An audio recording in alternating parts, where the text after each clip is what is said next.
Ladies and gentlemen, welcome to It's Rainmaking Time. This is Kim Greenhouse. We have invited Angela Thompson Smith back to the show today.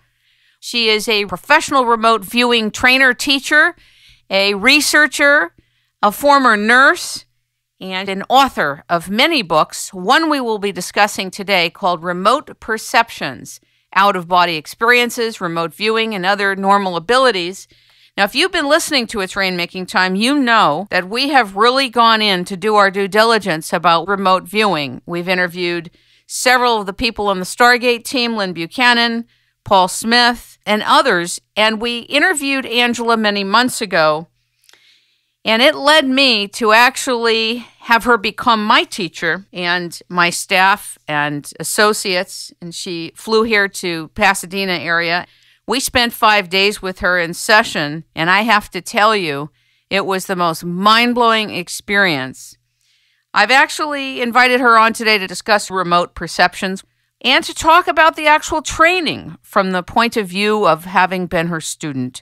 Ladies and gentlemen, welcome Angela Thompson Smith back to It's Rainmaking Time. Good morning. Hi, Kim.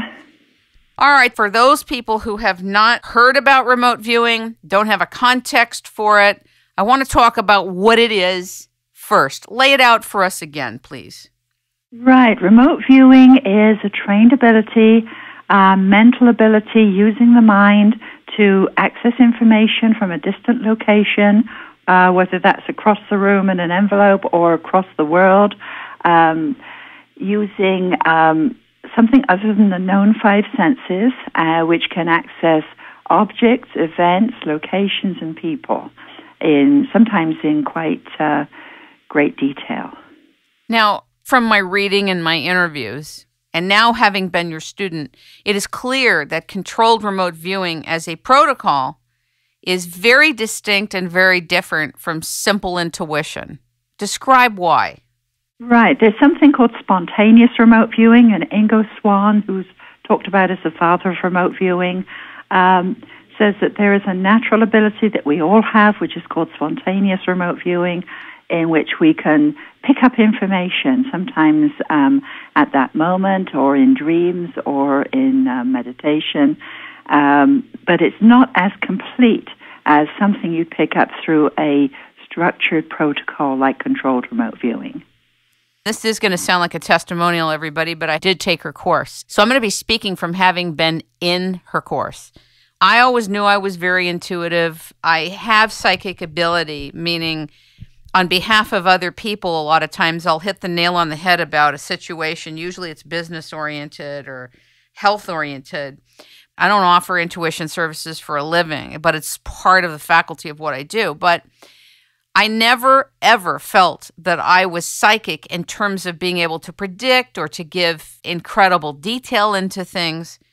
But I have to tell you, when taking your course, I cannot believe how, through that protocol, I was able to locate, identify, discern, describe what's in an envelope or some type of coordinate or physical thing that's somewhere that I don't even know where it is. I cried during one of my sessions because I got it spot on.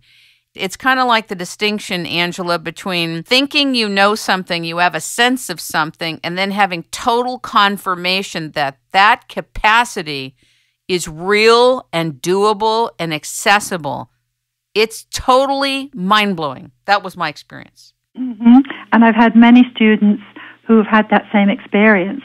It's that aha moment when you're going through a session, and a session can last up to an hour, as you know, and you're battling through it, just gleaning information up from the subconscious, not even knowing if it's right or not, writing it down, saying it, adding it to the mix of what you've got on your pages, and then opening up that folder and seeing the picture, or even the text, because we worked from some text targets only, and seeing that, and that aha moment when you go, wow, I did it.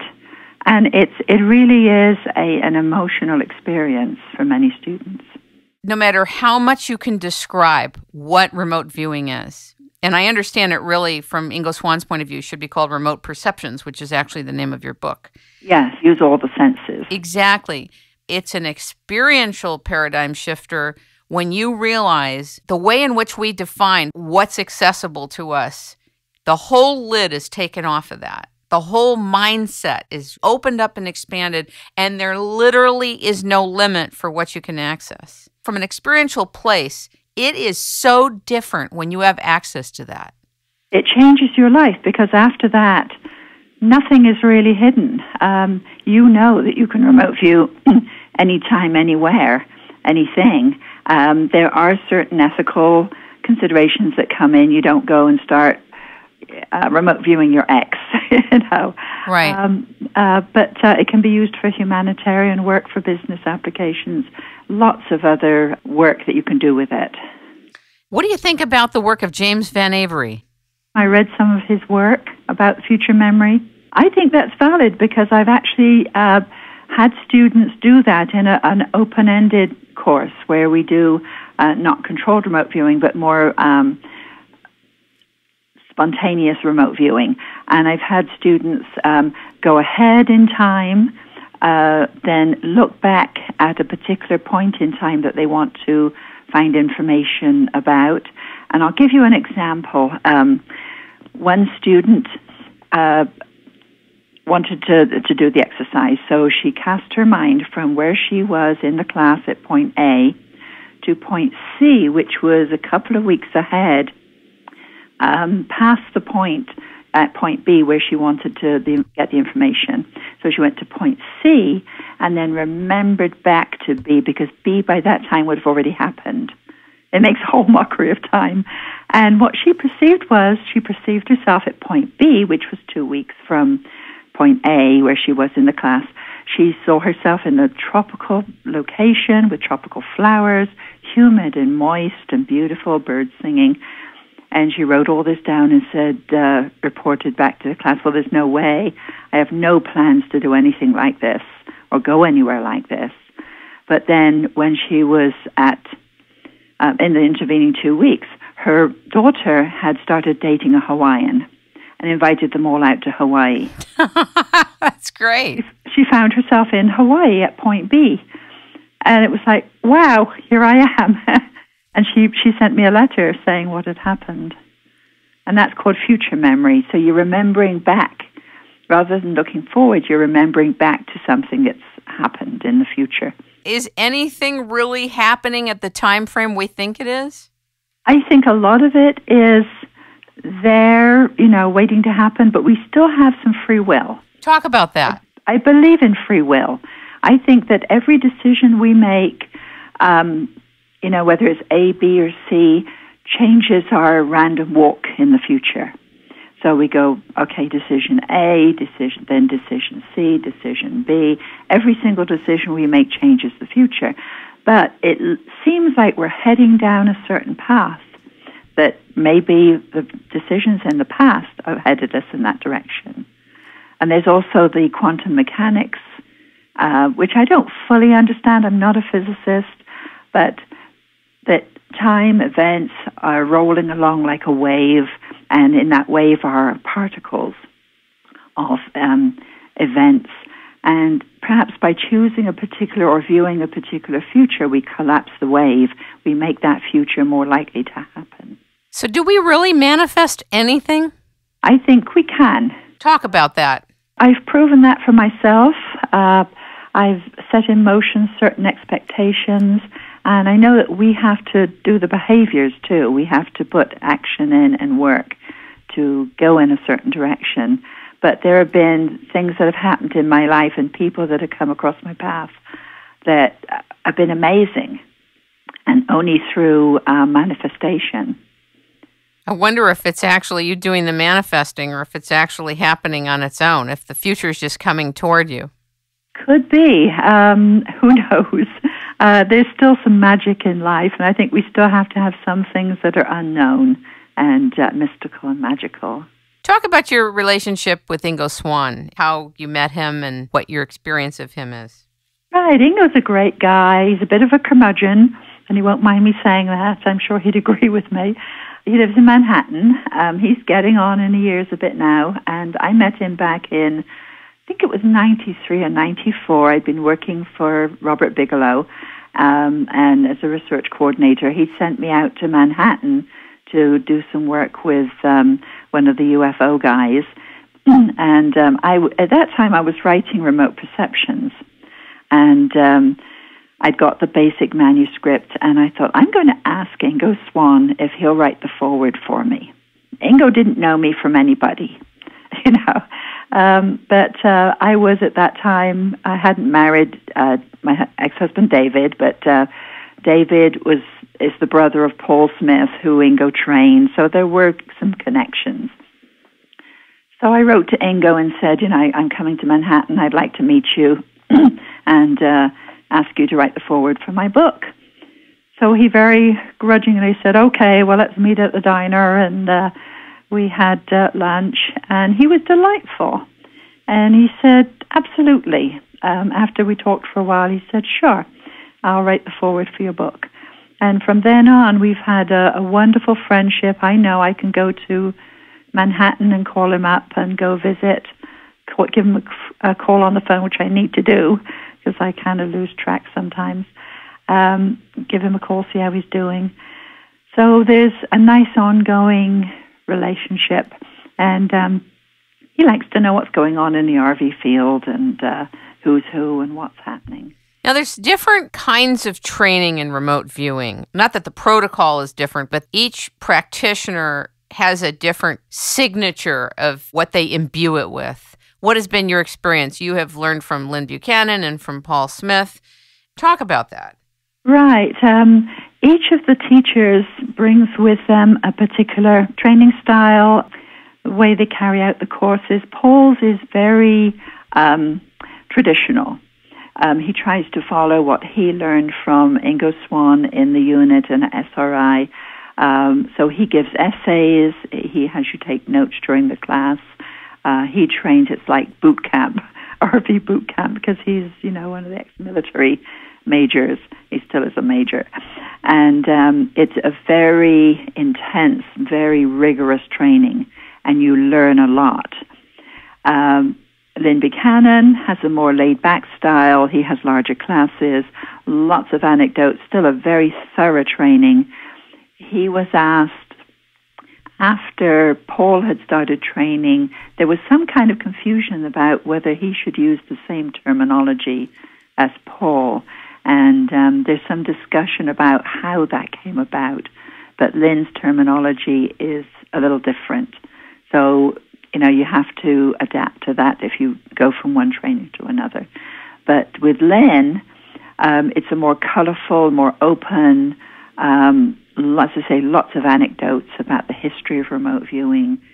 So I feel very lucky, very fortunate having trained with both Paul and Lynn, because I think I got training from both angles. So you're kind of carrying a synthesis. Now, there's not that many women in remote viewing as trainers and teachers, let alone practitioners. Why is that? There are very few. Originally, it seemed to be a very traditionally male field, with all of the trainers coming out of the Stargate unit being male, setting up their own schools. You know, Ed Dames and Paul Smith and Lynn Buchanan and David Morehouse. And no women at all. Women started to be trained. Ed Dames taught Dr. Courtney Brown. Courtney Brown trained Prudence Calabrese, and she was in the field for quite some time and then dropped out. We have Laurie Williams now, who was trained by Lynn, who is a wonderful person. She's going around the East Coast now, up and down the East Coast training. And she is a very thorough, very good trainer. I think it's kind of neat that you talk about other people that would seemingly be competition to you in such a nice way. Well, we're all in the same field. Yeah. So I like to be in cooperation rather than competition. I think it's great. Now, you're doing a training in Australia coming up in mid-October. Talk about that. Right, yeah. I was invited out to Australia. Actually, a student that I trained here in Boulder City, Nevada, said she would love to bring me out to the Gold Coast, Australia, and to train a group of folks out there, and so I'm going to be out in Australia, all being well. We're planning at the moment two classes at the Magic Mountain Resort, Nobby's Mountain on the Gold Coast, from the 10th through the 14th of October, and then another one from the 17th through the 21st. So that will be the standard CRV training, 5 days, and I'll be incorporating a whole tool belt of other methods like the spontaneous remote viewing, ERV, which is again altered state remote viewing. So, but we do need to fill up the class in order for me to get out there. So we're putting out a call for students. That's awesome. Now, you're doing 2 5-day courses, and you have room for how many students per training? Well, we have 2 monitors, including myself, so we can train up to 10 in each class. Okay, fabulous. How do people get a hold of you to sign up and find out more about the class? They can go to my website, which is mindwiseconsulting.com/Oz. OZ. There may be some people in other areas also who want to contact you as well. Is there a way for them to contact you via Skype? Yeah, I'm not always on Skype. Better to email me first and set up a time to talk over Skype if you want more information. My Skype address actually is Mindwise78.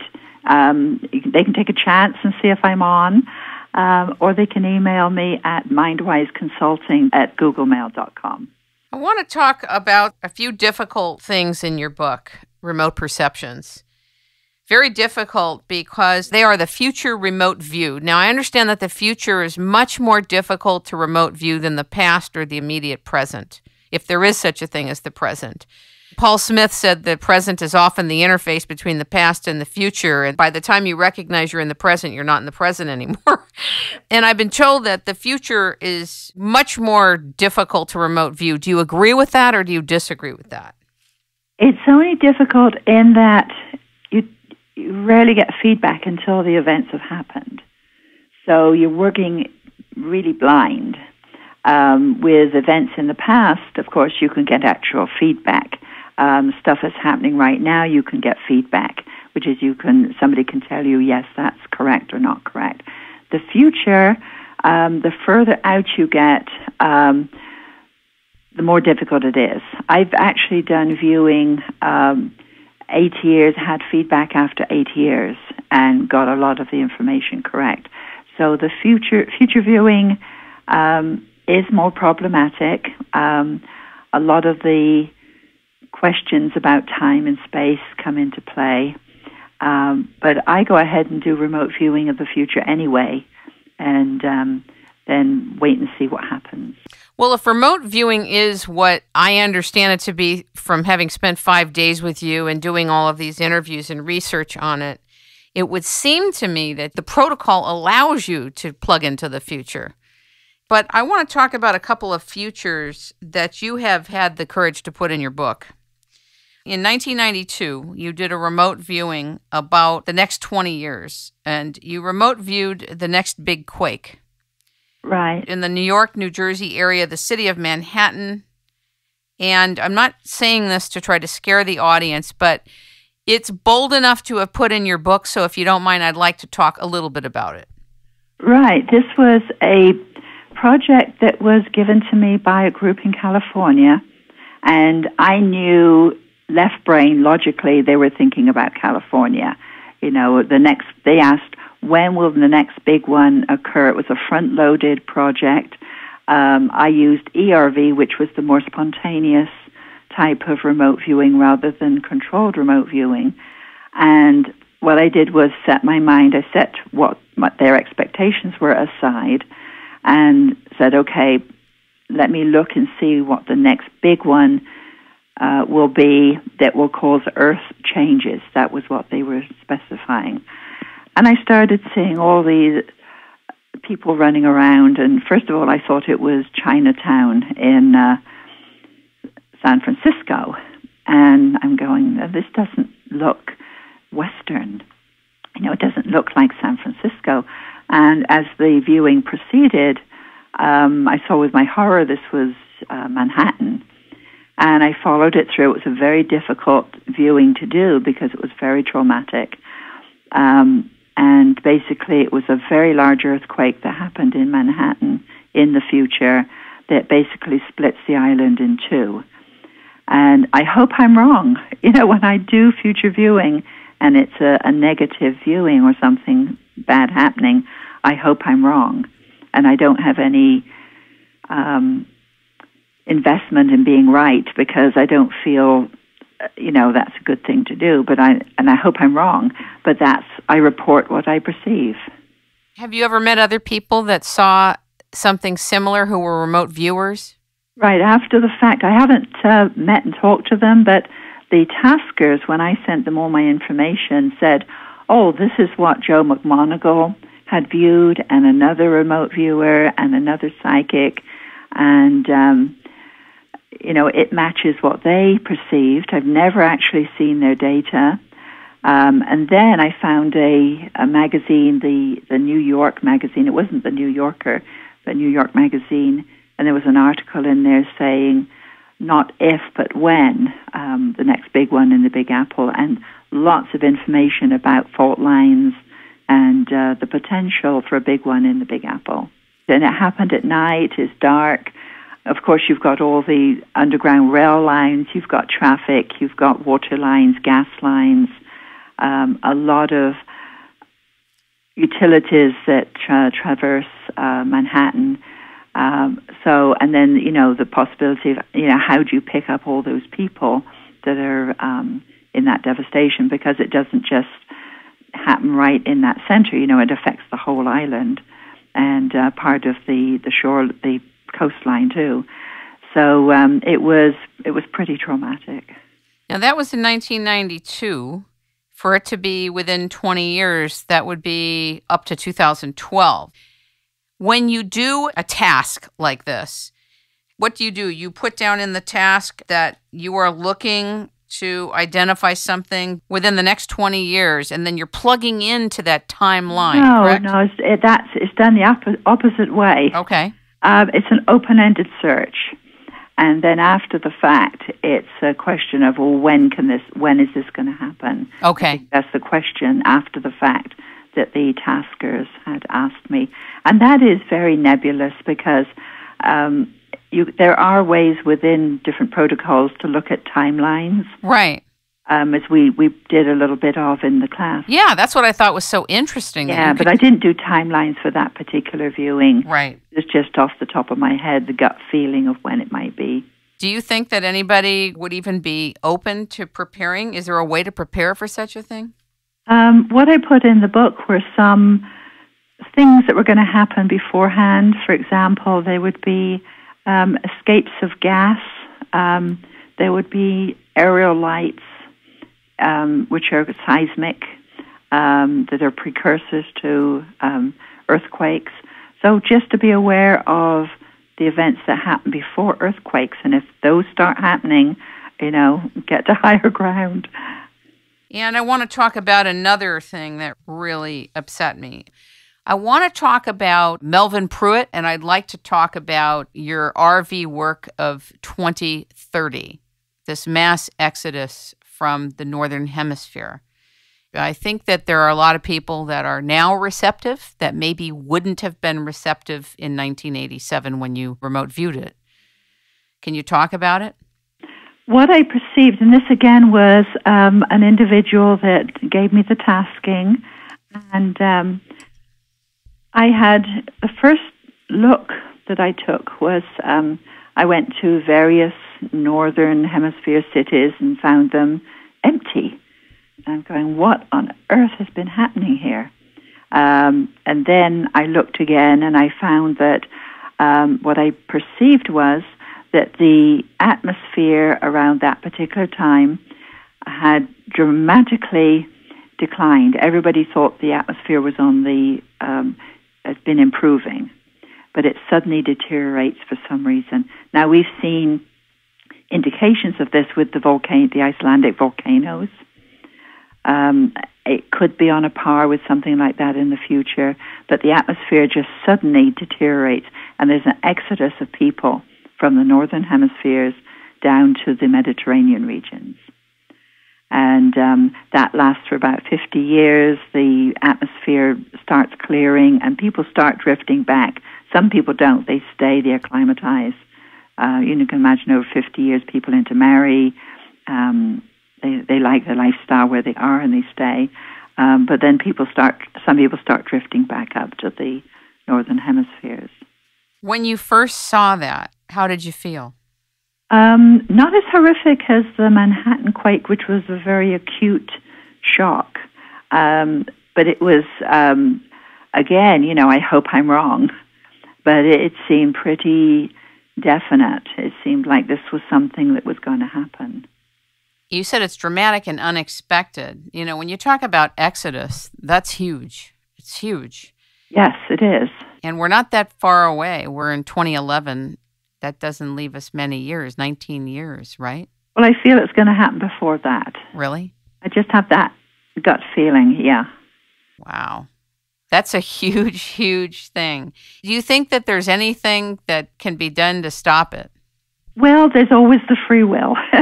But then, if something's going to happen that's natural, for example, on a par of the Icelandic volcanoes, yes, then there's not much people can do.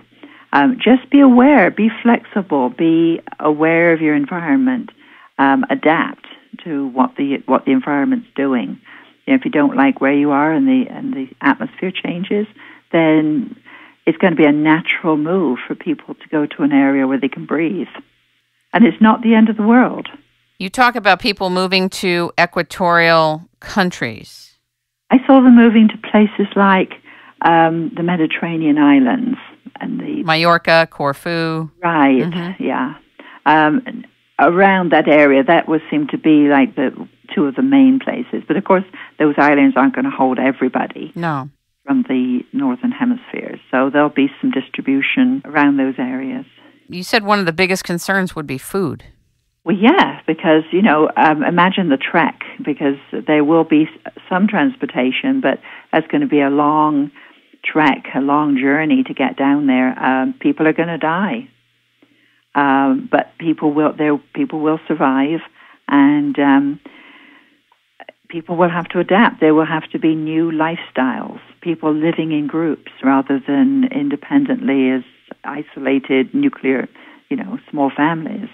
When I invited Lynn Buchanan on as our guest, I asked him what did he sense and see by 2020.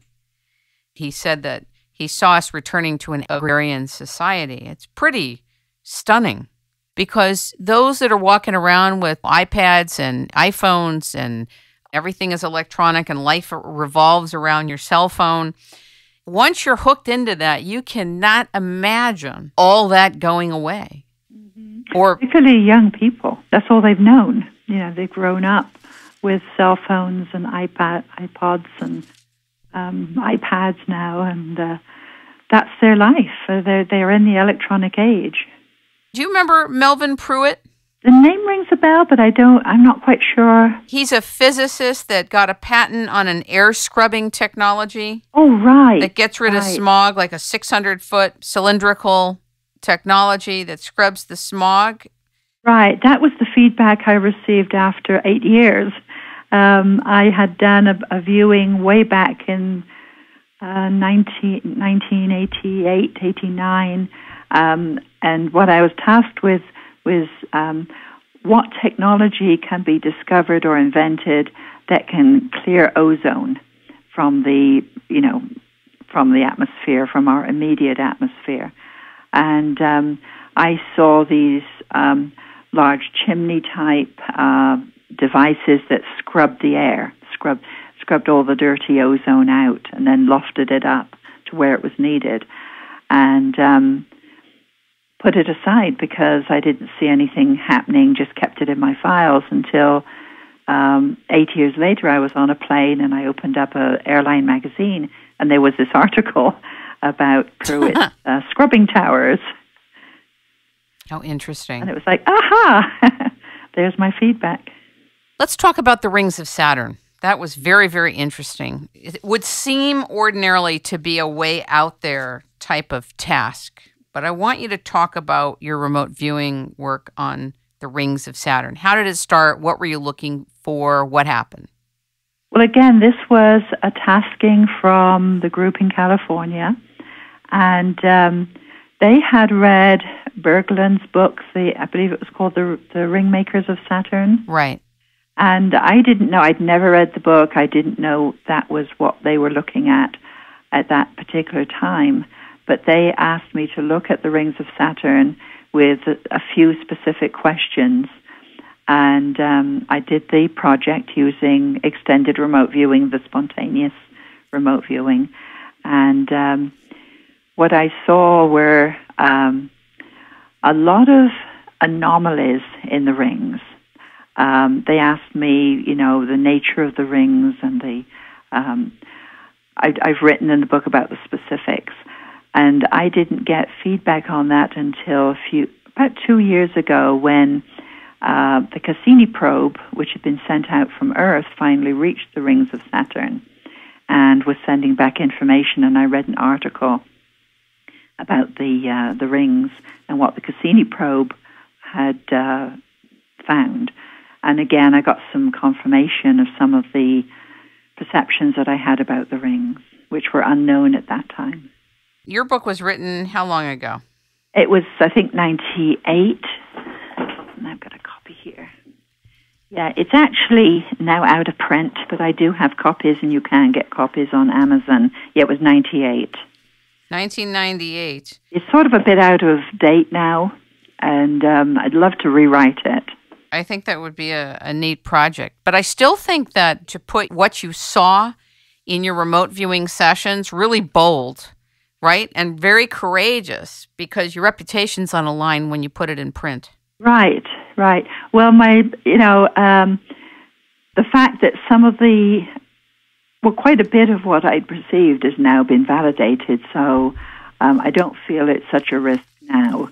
But I don't know if I told you how the book came about. No, share with us. I was working at the Pear Lab at Princeton University, the Engineering Anomalies Research Lab, and I was in one of the bookstores in town, and I was looking for a book that was a little bit autobiographical, a little bit about remote viewing, about psi stuff, a few predictions, some exercises to do remote viewing and altered state work, and I couldn't find anything.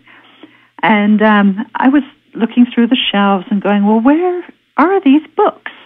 And I'm thinking, oh, I have to write it. I had that epiphany of, I have to write this book, because I couldn't find the book that I wanted with all of this information in. And I thought, well, if I want this information, I'm sure there are others out there that would like to read this too. Remember the exercise that we did where you hold an object and tell the story of the object, its history, out of the blue, seemingly? Right. It's called Psychometry, and it's a well-known skill. Some people are better at it than others, but most people can do it. They can hold an unknown object, and it feels like you're perhaps making it up, but there's information that comes through from that object. It's almost like a trigger for information. I think that was pretty interesting. Very, very interesting to be able to do. Everybody was able to do it in our course. One of the things I really appreciated, having been your student, was coming into the class from the view that we can do this. It was integral in being able to set the tone for the 5 days. It wasn't just something you said. It's where you come from. You can do this. This is right. Totally accessible to you. Where I know there are trainers out there that are transmitting the protocol, but they come from, most of you won't be able to do it, and it'll take years for you to be able to do anything.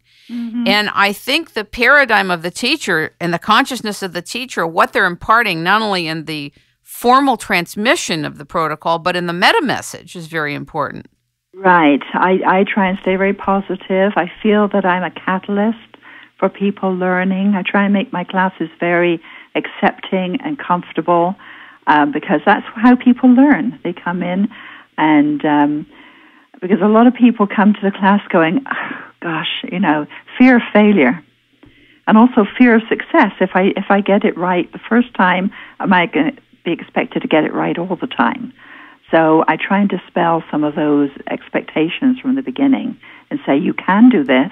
I'm not going to expect you to be on all the time, but you will get data. It is a really different experience to tune in to what you refer to as the signal line, the line by which you are able to feel, sense, talk about, pick up, whatever it is that's being tasked, is not necessarily what we think it is. I think the greatest challenge of this from the student perspective is to not impose on what's coming in.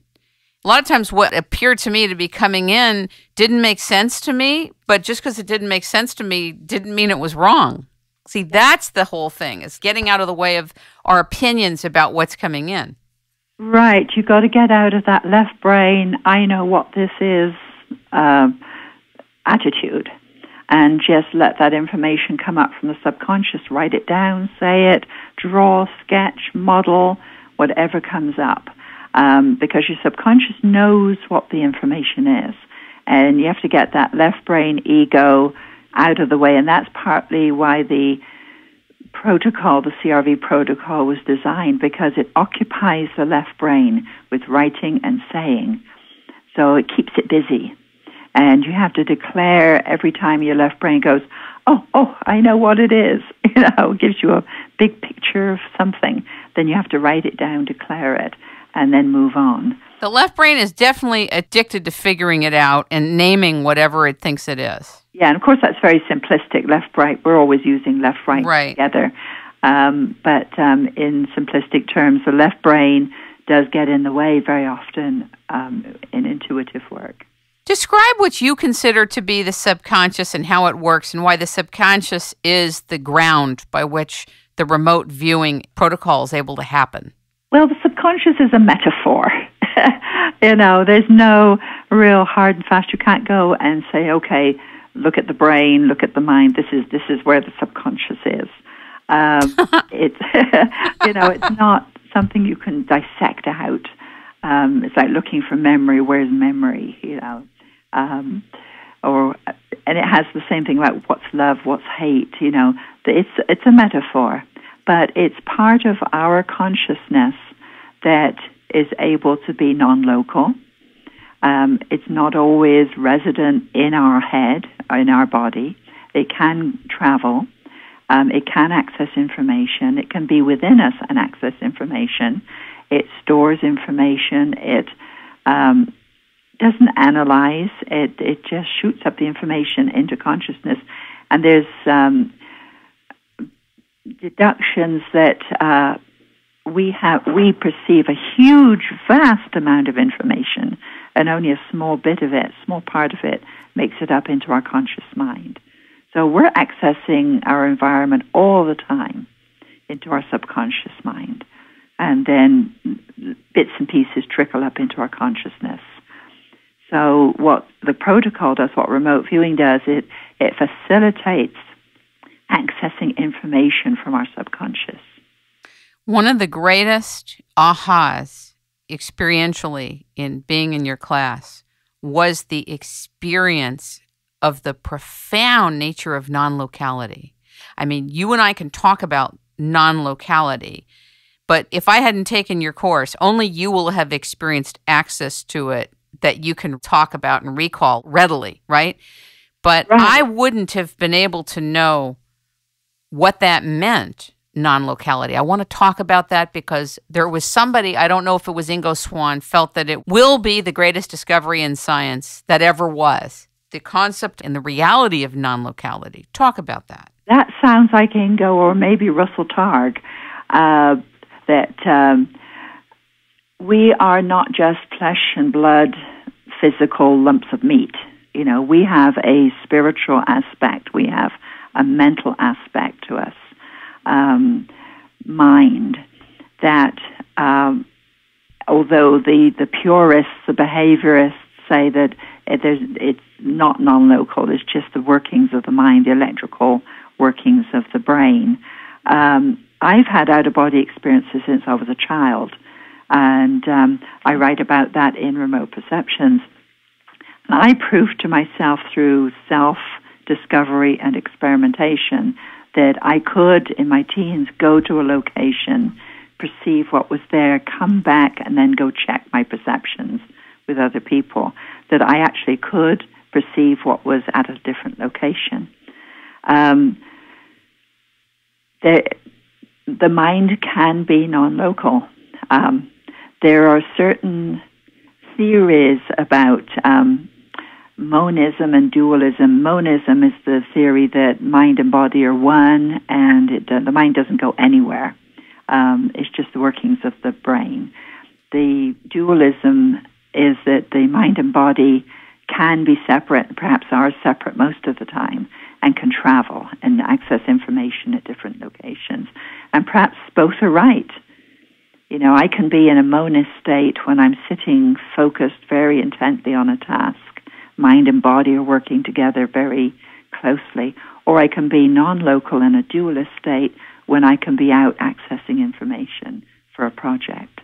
It sounds so otherworldly, and if I hadn't been to your class and done the level of groundwork I've done on it, just coming to the class was life-altering. But I would say the average person, unless they've had an out-of-body experience, wouldn't know how to receive that information on non-locality, because it doesn't really fit within our notions of who we are, that we are bigger than the sum total of our body and our brain. Yeah, it doesn't fit with the accepted scientific paradigm, which is still the behaviorist paradigm. If it can't be measured, it's not real. And it's difficult to measure the mind, what the mind can do. That's where remote viewing has really contributed, because when somebody does a remote viewing project and they find the missing person, or they go out and find a location, find the missing car, then that's measurable. So you can be measuring consciousness. Can you share a little bit about this whole thing about writing down a coordinate, asking a question, and then doing those squiggles like an ideogram? Can you share a little bit about that? Right. This was developed by Ingo Swann, and it was an effort to put what he did naturally into a format that could be trained to other people, that other people could be trained in. And he developed a 6-stage protocol, which is very sequential. You start off with a pile of sheets of white paper and a black pen, and you go through a very sequential protocol, writing things down, saying them. You start off with some data basing, you know, your name, location, date, and time. And the coordinate is a random series of letters and numbers that are like the address of a particular location, or a picture in an envelope, or a humanitarian location that embodies certain questions about that. What is this location? Where can we find these people? That's written down and just given this serial number or address or case number, you could think of it as. And that series of letters and numbers is called a coordinate. It's not so much, it started off as actual geographic coordinates, but that was changed to just the random series of letters and numbers. There's a whole story behind that. And then once you've written that down, you allow your subconscious to do a little squiggly drawing, a little squiggly as we were calling it in class, which is called an ideogram, which is a little shorthand drawing that embodies the information, the first information about the target site. And then there's a certain protocol to go through to look at that ideogram and say, does it have angles? Does it have curves? Does it have flat lines? What does it do? How does it move? How does it feel?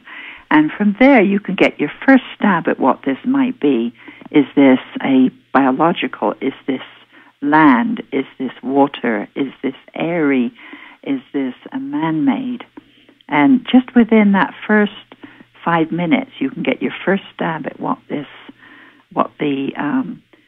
object or event or person or location is. It's really profound. It's definitely part of your business for applications, right? You use this in applications. I do. In fact, I used just the ideogram part in a research project 2 years ago looking at healthy and sick plants. There was a researcher who wanted to find a quick way for remote viewers to go in and take a look at a series of plants, which were all designated a coordinate, and then to write that coordinate down, and from doing the ideogram, decide whether this was a sick or healthy plant. And in that series of research, there was one series where I actually got 8 out of 10, and another one where I got 10 out of 10, just using the ideogram method. Wow. It surprised me. Let's talk about the different humanitarian as well as business applications and life applications that people could call upon you if they're not taking your training, they could task you with. Talk about that. I think it's really important. Right. I'm an independent contractor, and I have clients across the world. And I'll give you a couple of examples. We do some humanitarian work. So there's during the Haitian earthquake, the Hotel Montana was just destroyed. And there was a humanitarian aid worker and another local guy that was with him, and they were looking for the bodies. Well, using a combination of the CRV, controlled remote viewing, and spontaneous remote viewing, a group of us were able to pinpoint an area where we felt, and we were able to describe an area and the two men who had sadly passed away. And eventually they were able to get in there and retrieve the bodies. And when they gave us feedback, we were within that same area that where the bodies were found. I mean, on one hand, you're doing this great service, but isn't it eerie and icky to be dealing with dead bodies when you're doing remote viewing? Absolutely. And if you go into this work, you have to be prepared. You know, you're going to find dead bodies if that's what the tasking is. And don't go into the work if you're squeamish, you don't like blood or bloated bodies, because you're going to come across them that in that kind of work. Then there's the business applications. For example, I have one client that I'm doing some stocks and shares evaluations, again using the ideogram method, and also another group that are giving me comparisons of currencies. They want to know what a certain currency is going to do against another currency, 6 months, a year, 5 years. And again, using the ideogram method. They've been quite happy with what I've given them. Have you ever, in the last 6 months with the Casey Anthony case, done a private remote viewing on whether she did it or not? Not a formal one, just my own gut feelings. And again, I feel she had a strong involvement there, as did the parents. I feel there was a lot covered up. The fact that they didn't prove that she murdered the child, that was just half the story. I feel that there was a lot more that we will never know. I guess if you really wanted to know it, you could go into controlled remote viewing, but there's so many hours in a day. It's not productive to do it, but... No, I've got a life. Exactly. I have done that kind of work, finding a body for a colleague whose friend had gone missing, and was able to do work located where the body was, and so to the point where he was able to call the coroner's office when the body was pulled out of the water and say, "That's my friend," from the information that the remote viewers gave him. So it can be done, but I can't remote view every single case in the world. I wouldn't have a life. I'm sure there's some cases, though, that you want to know, even though you don't talk about it. There's going to be some that you just... Oh, I know on a gut level, yeah. But again, you can share it with your friends. I can't be out there making all of these predictions. And I know there are some folks who, whatever they perceive, it goes out in a blog. Or I don't do that. It's only when somebody tasks me that I go into a a more in-depth remote viewing.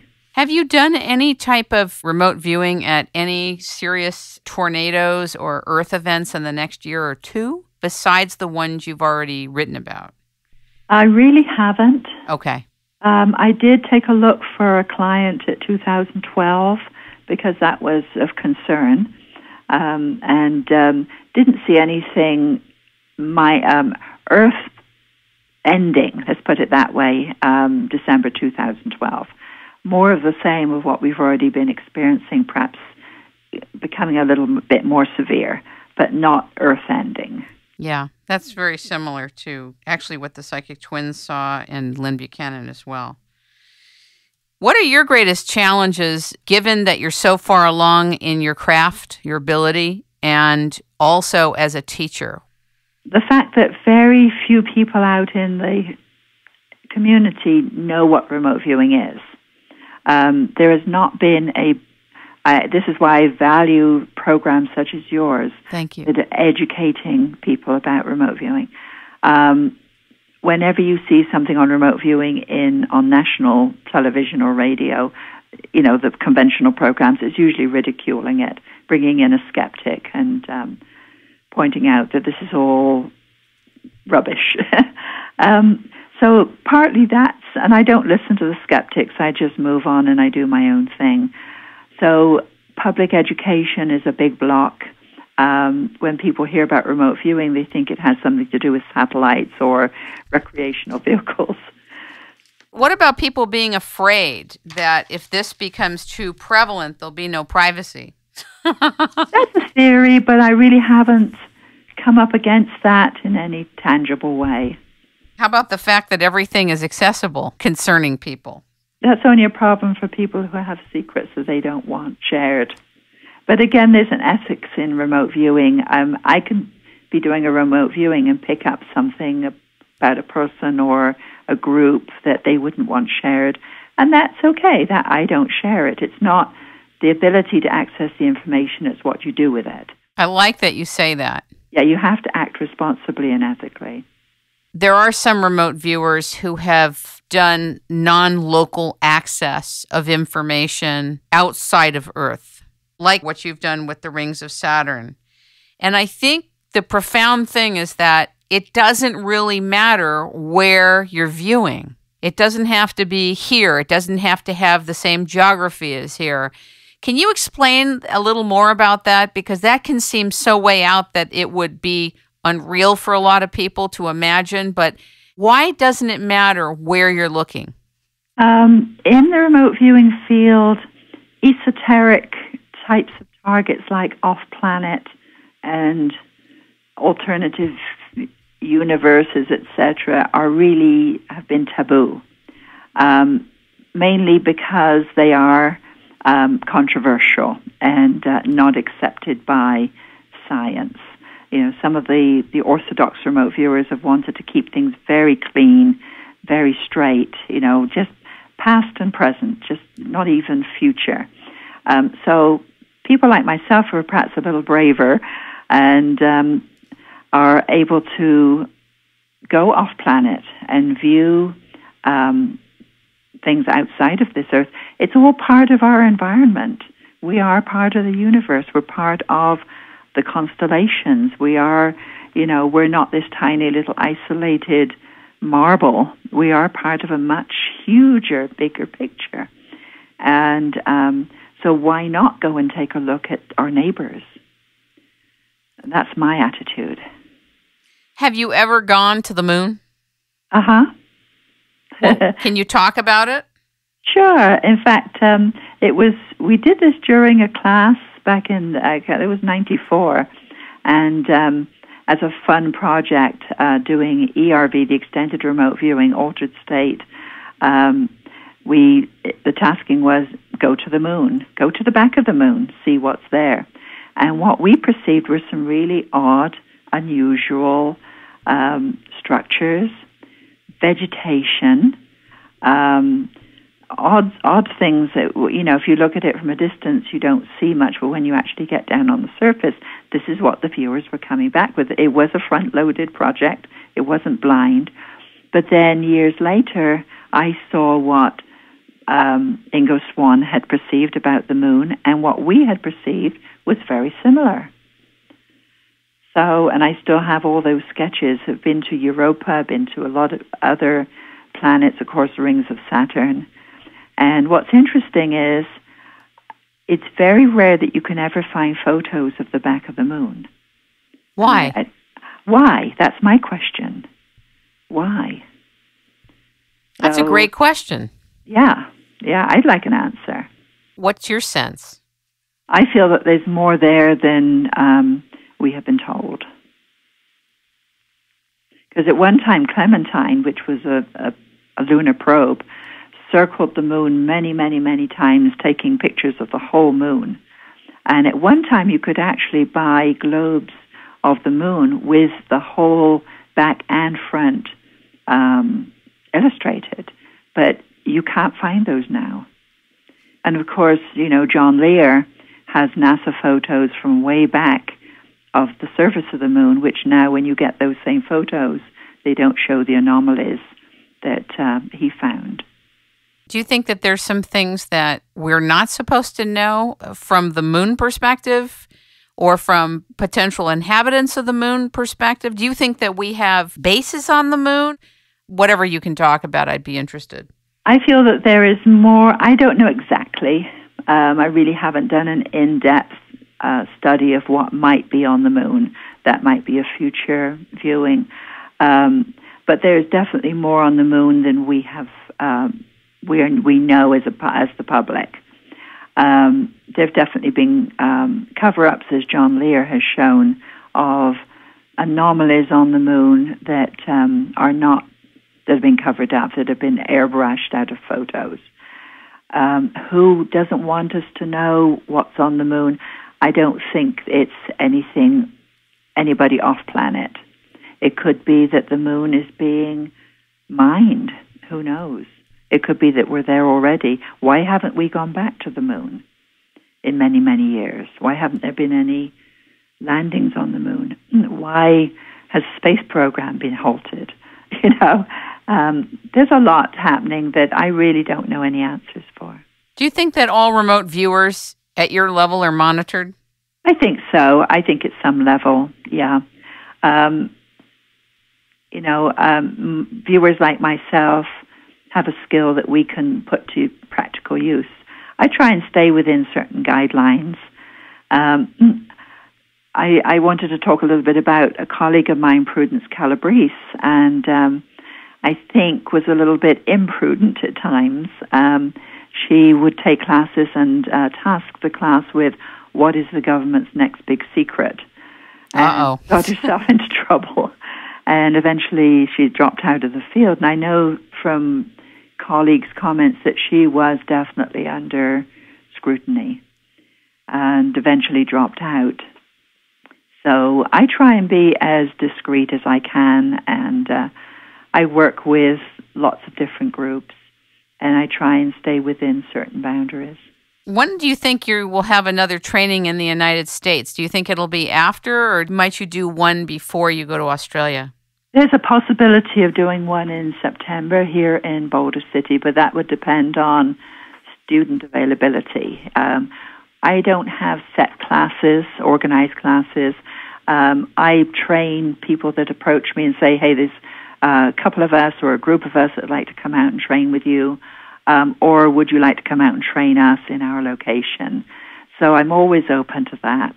October is kind of busy, but from then on, and particularly in the new year, I'm open to giving training courses. I'm very excited to have you back on the show. Is there anything else you'd like to say? Just that I'm very happy to be here, and I thank you very much for promoting remote viewing and giving an understanding to the public about what this is. Well, it's my pleasure. I think it's one of the most fascinating discoveries ever. It's a portal to everything. And so I thank you so much for being our guest, for coming back, for taking your time, for the remote viewing work that you're doing and the training that you're doing. Ladies and gentlemen, we have been talking with, learning from, and listening to remote viewer Angela Smith. If you would like to get a hold of her, you can go to mindwiseconsulting.com. Remember, there's 2 classes back-to-back in Australia in mid-October. If you take her class, you can pick up her book, Remote Perceptions, Out-of-Body Experiences, Remote Viewing, and Other Normal Abilities. Thanks for being here, Angela. Thank you, Kim.